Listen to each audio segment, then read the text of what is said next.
All right, time to dig in on Legally Served. Oh, by the way, 71 degrees in downtown Baton Rouge. Time to dig in on Legally Served. Attorney Franz Borghart's in the house. What's happening, man? Just happy to be here.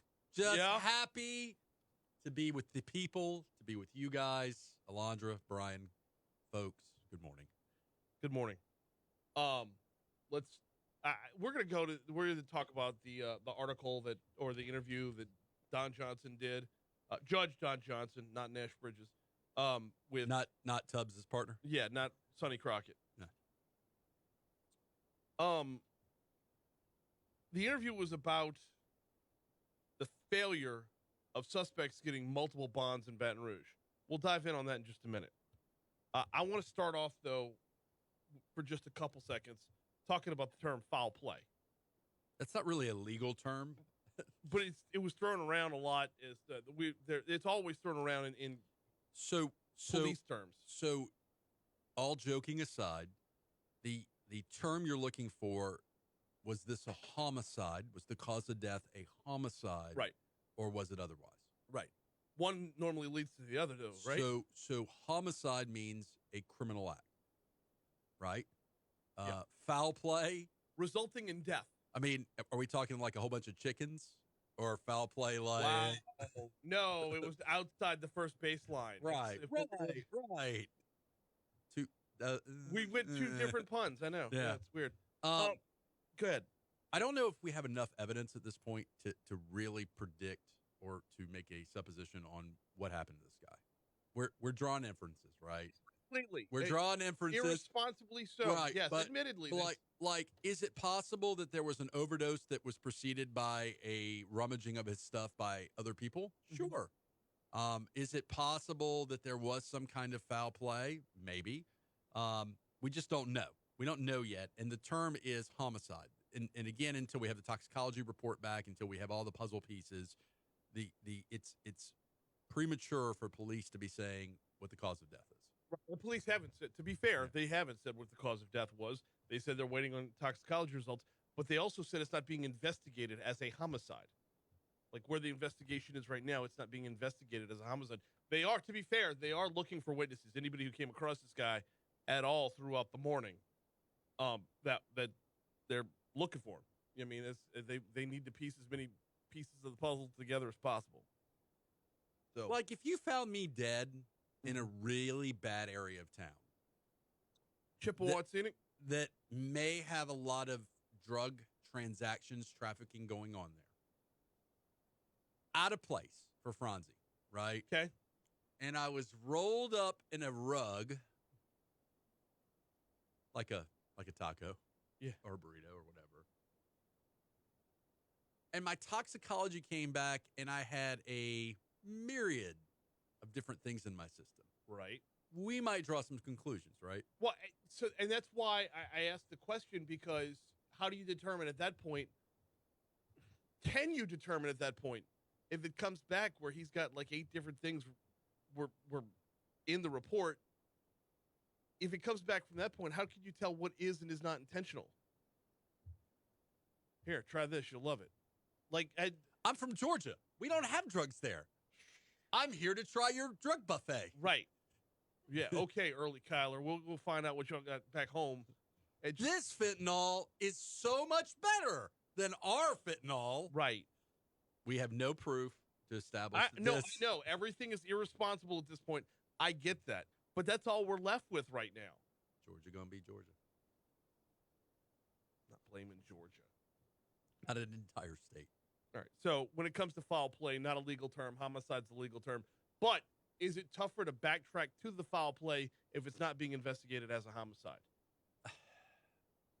What the police officers say doesn't necessarily dictate what they're investigating. They just open, like, that's an important point. No, that's an important point and a good spot for us to break. It's 6:30. Here's news.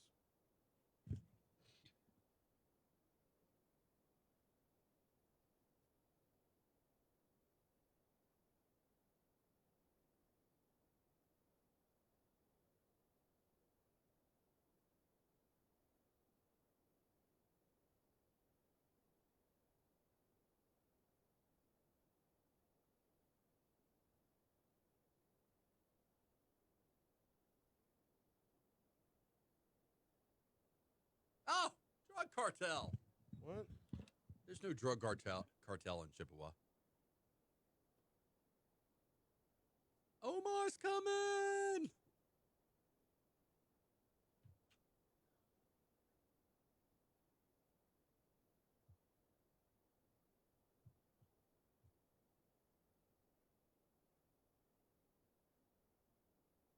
So we have multiple women's axe retreats happening this weekend. St. George and Merced. Okay. Okay. We'll be making an appearance at one of them. I will be making an appearance at one of them. Oh, she. Remember, she Oh, that's right. kind of takes some of the out of I it, know. but It's an impossible because you can't avoid it. right. Somebody's got to go first. Right.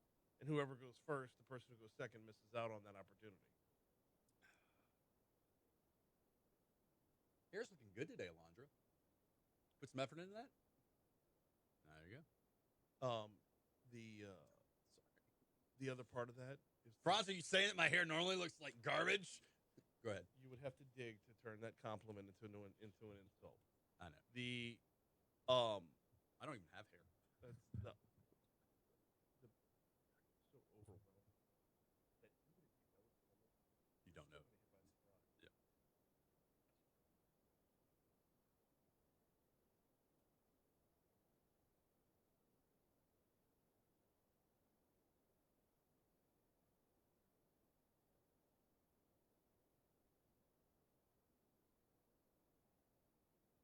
What's McKnight running for? Treasurer. So we're going to talk about bonds coming back. I saw this story out of Ascension Parish. A man booked in connection with several area horse thefts will need to post a bond of $570,000 for release while awaiting trial. They don't $570,000. mess around with horse thievery out there. What, That used to be a hanging offense. I mean, but like, what makes a horse so valuable as compared to like committing crime? If I hold a gun to your head and take everything you own. Remember, jurisdiction to jurisdictions, they're going to have things that are more important to them.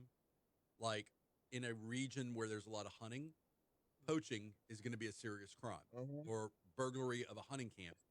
Using a horse for transportation. Dude, have you ever hung out with horse people?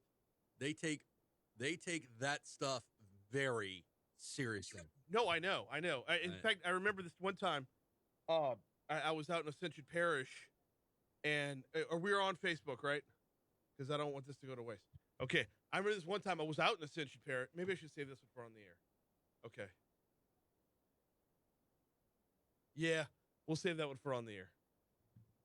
So the bond issue is horses can be very valuable. So the bond issue is two issues. One, stacking of bonds, multiple arrests, information the judge has, and then you got the information. Why are you setting low bonds? That is the bigger issue. Because, like, if one parish is setting a horse theft or horse thievery at $500,000, why are you setting a murder bond at $250,000? Right. Unless you're basically saying that we don't care about murder or we don't care about this victim. That's the message you're sending. Right. And that's what murder here. I would like murder here. If the bond for stealing a few horses is $570,000, I would like that to be the bottom rung on the ladder. Go up from there.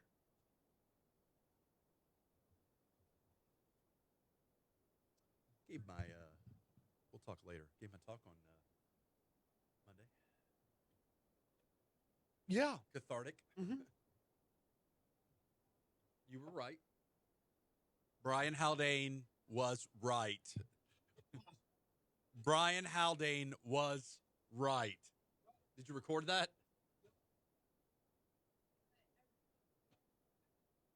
You need to find that. You need to find that soundbite. Brian Haldane was right. Wait, like this isn't Moscona. Mark the tape, Musa. This isn't Moscona show.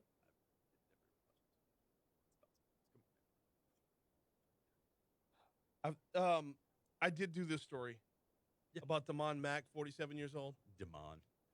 How about you not name your child something that's even remotely close to demon? Right. How about that? Demon D. No, Demond. It's like Demon with a D. No, D, it's okay. Right. Yeah. Satan. I named my boy Satan. Lucifer. How's our forecast stacking up right now? Here is WBRZ meteorologist Marissa Nuzzo. Lucifern. It's like Demon, but he's got that I D. understand naming a kid Jesus or Jesus. I understand that. Hey, I really like Jesus. I get it. Wait, That's setting the bar pretty high, though. Wait. I want to take back Lucifer. You know, in Latin, it means bearer of light. Huh? Yeah, Lucifer. I want to take it back. Why should the devil get it? Lucifer. Right. Are we Yeah. naming girls Lucy? It's a short for Lucifer. Yes. Yes. It means light.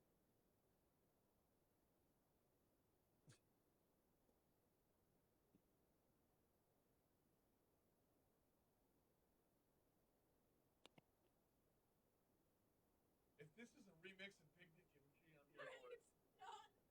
637, Talk 107.3 FM, WBRP. Wow. To all the family members in carpool right now, we apologize. No. The family members in Carpool shouldn't have us on Facebook. They should have us on radio, at which point they heard none of that. Okay, good. Thank God. If you're in Carpool, you're just loving that Mariah life right now. This is Legally Served. We need to get back down to business. Oh, some things leave the rails during breaks, y'all. It happens. All right. In a rare interview, Chief Judge Don Johnson is addressing a concern the public has with a revolving door for alleged criminals who manage to get multiple bonds while they're awaiting trial on their pending cases. Is it really that rare? Hey, he's been on this show to talk about that before. So the issue is whose responsibility is, if you get rearrested, whose responsibility is it to step in? Yeah. He makes a good point, Brian. The judge may not know about a rearrest. Okay. Let me pause right there to talk about the case that triggered this whole thing. The interview comes after WBRZ's investigative unit exposed Frank Beauchamp's case. Beauchamp was accused of being a prolific drug dealer on the streets of Baton Rouge. He was arrested last month while he was already out on two other bonds. Judge Johnson called it a failure when the same suspect can get multiple bonds. He says judges are only as good as the information that's provided them at the time a bail is set. All right, let's start right there. Okay. It's 2023. Right. How is this not 100% available online across all platforms? Some things are automated, but what the judge has access to, what the judge gets, is what the judge gets. Now, that's why I said, whose responsibility? Is it a prosecutor's responsibility to say, wait a minute, Tom or Susie just got arrested on a third time and he's out on bond or she's out on bond. I'm filing a motion to revoke bond. Right. They can do that.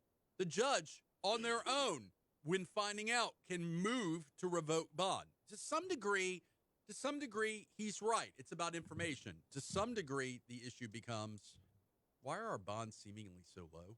Well, and we'll get to that story in a minute because says the criminal defense attorney.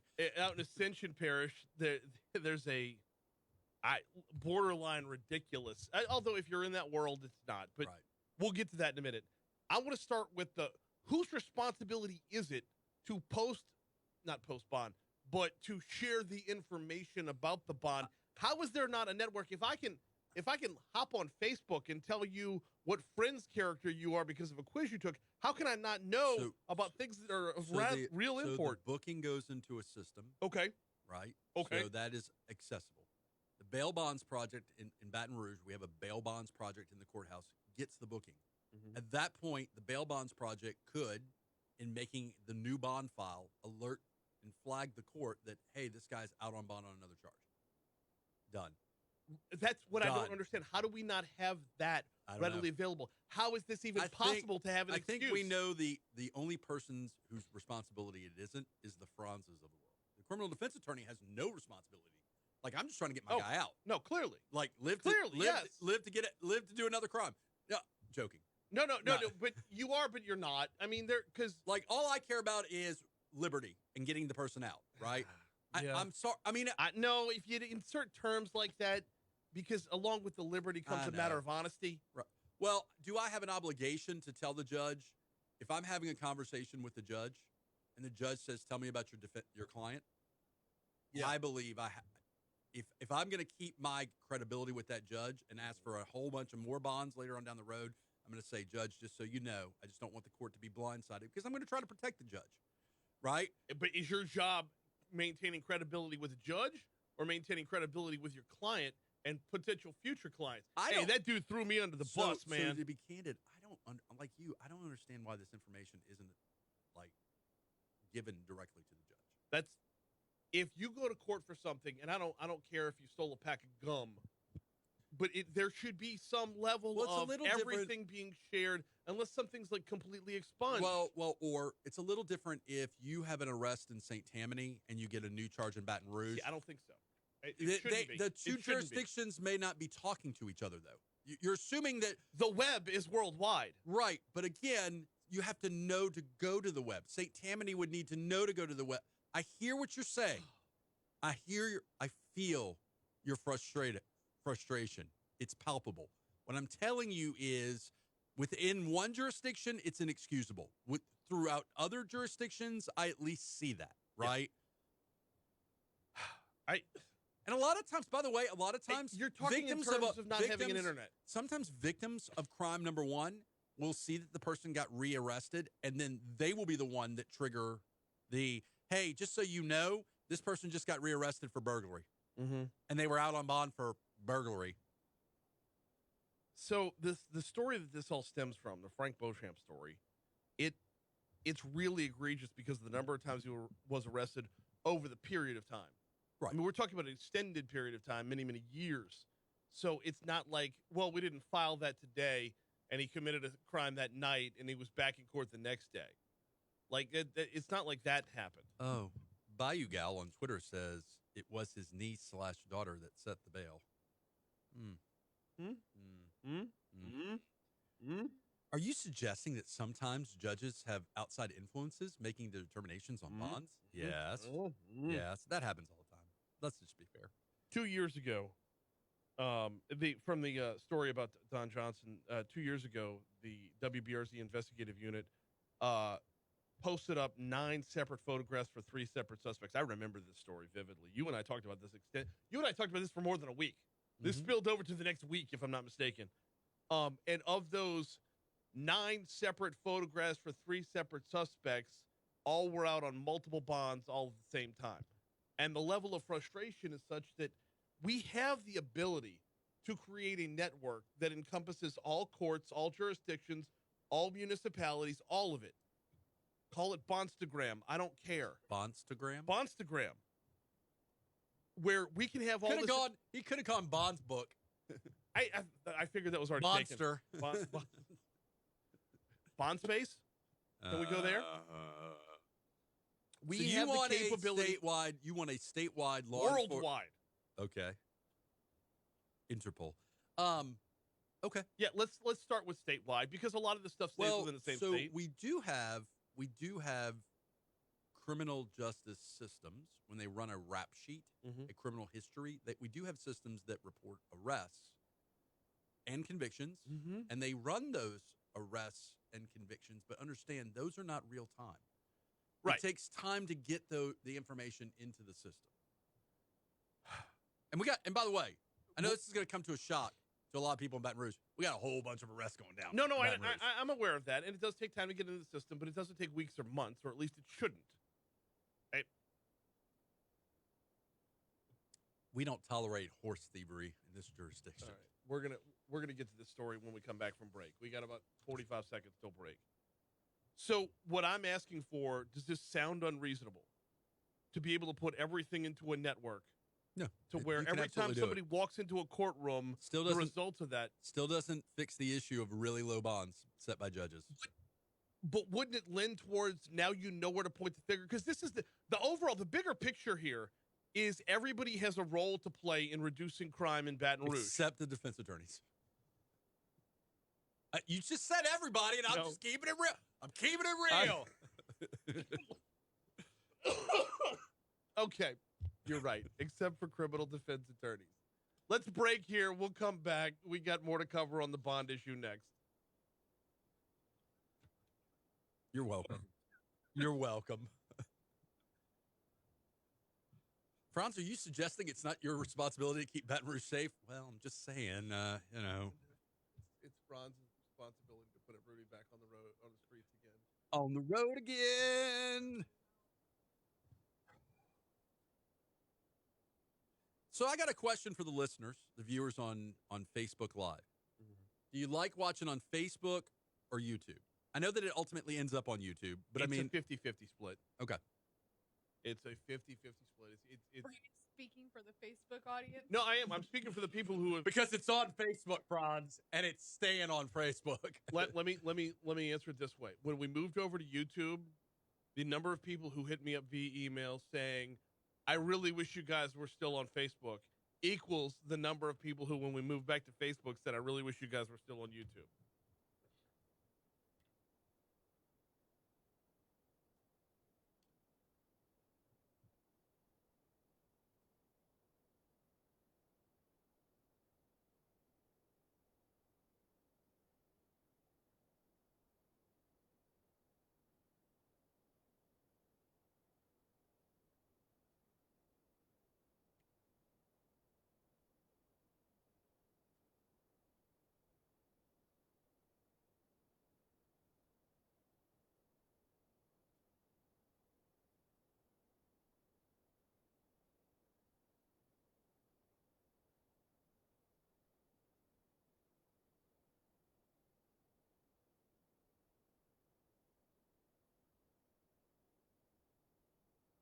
It's just another day.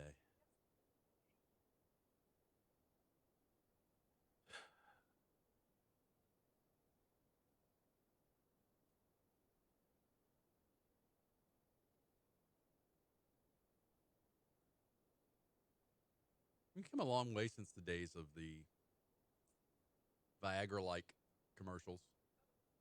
Oh. You can't get away from on ESPN. That tracks. Is Moscona advertising for Viagra yet? No. You want better performance? Those commercials air. They're just not him voicing them. What was it? The Baton Rouge clinic? The men's clinic. By the way, Some people have issues, okay? I'm convinced that they're advertising so much that they want to make ED a psychosomatic condition. Well, it is to a certain degree a psychosomatic condition. But yeah, if you get inside your own head and you're like, oh, I can't perform. I can't play today, coach. If you step into the batter's box thinking don't strike out, you know what's going to happen? You're going to strike out. Friggin' right. I don't need to get the yips in the bedroom. Hey, you go to putt the golf ball and you're like, don't miss, don't miss, don't miss. You're going to miss.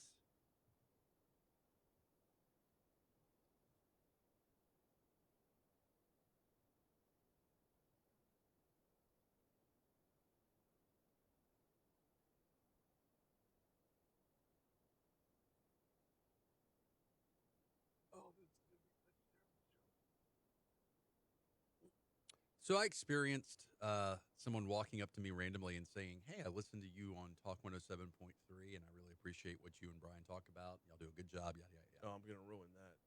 And so it didn't occur to me that like never happens to me. And when it does happen to me, it's always people that I wouldn't want to come approach me and talk to me. Like, you know what I mean? You know what I mean? What? You need to elaborate on this because it's sounding kind of elitist. No, it's like in a weird moment, like I'm at a bathroom stall. And, you know what I mean? Okay, It's okay, like, no, yeah. It's the moment, not the I appreciate I mean, if I'm like at a urinal and I'm like doing business and someone's like, hey there, I just want you to know. Okay, the way you said do it a initially made great it sound job. like the way you said it initially made it sound like it's the people you didn't want to approach you, not the moment in time. Okay, No. Completely different. If a mutant wants to walk up to me and tell me good job, I mean, I'm okay with mutants. Do you know what I do for a living? Do you know what I do for a living? I'm keeping Baton Rouge safe. No, the opposite. I'm giving law enforcement and judges and prosecutors jobs. Yeah. You're helping the economy. I'm aren't you? kidding. For those listening, I'm kidding, kind of. It's a circle of life, Alondra. We are all part of a delicate balance. James Earl Jones. This really is a nice. Yeah. I thought those were for the team. The other team got handed them. Yeah. Sorry. Not to diminish the specialness of your. Kind of does, though. Yeah. You probably had a whole bunch of extras, huh? I can't imagine being able to order 33 mugs. Yeah, I probably had The to whole order thing. like. Did you It's watch like last Friday? It's like Batman Begins. We had to order like 1 million of them, you Yeah. know, to keep down suspicions. Did I watch what? Probably a homeless dude. Do you not like homeless people? If it is, you've taken up residence here. Because if it aren't, You sometimes sleep here. yeah. All right. Yes. Yeah. I think it's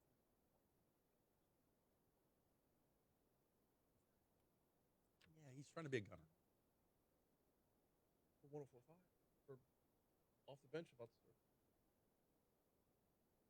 652, Talk 107.3 FM, WBRP. Mornings with Brian Haldane rolling right along. We've dipped down to 70 degrees in downtown Baton Rouge. Went from 71 down to 70, Franz. Awesome. Yeah.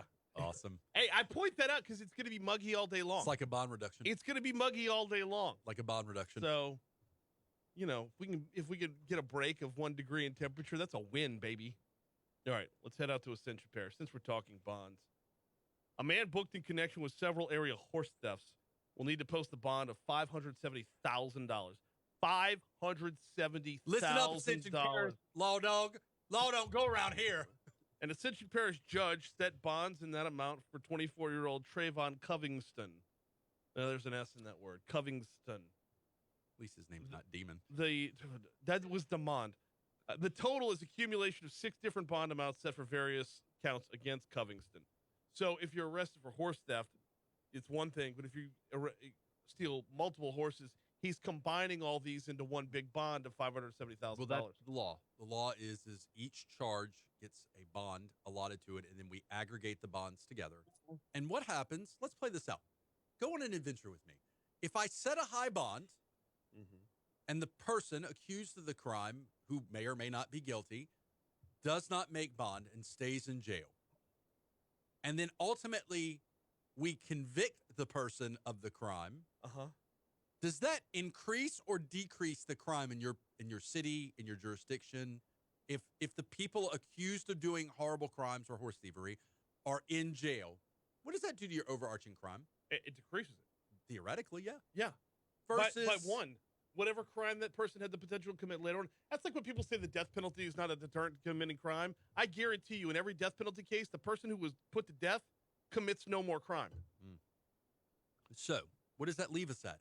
A reduction of 1. Maybe increasing the size of the bonds. And again, my job is to get people a bond, a reasonable bond. Just saying, if I were DA, if I were district attorney, or if I were a judge and I wanted to fix the crime issue, and it's not really a DA issue, it's the judge. If I were a judge and I wanted to fix the crime issue, I might start setting bonds that make statements like horse bonds. We'll call them horse bonds. Well, it seems excessive for horses, whether you steal 1 or you steal 10. Well, but it goes back to something we were talking about earlier. In a jurisdiction where that is an important industry, like in a jurisdiction where tourism or hunting or something plays a part in their economy, like I use the Felicianas as an example. Hunting camps that are burglarized, they don't mess around with that. Yeah. Poaching, that is a major industry for them. They do not mess around with that. And we may look from Baton Rouge eyes say, really? That's what your bond is? Right. But I tell you what, it makes a statement. No, it does. It does. And I would like, really, but at the same time, though, doesn't the judge have discretion to whether or not he wants to make a statement or wants to go easy? But here's the bigger question. You can look at the Ascension Parish judge and say, man, that seems really high. That doesn't fix our problem. Right. Our problem is what? The opposite.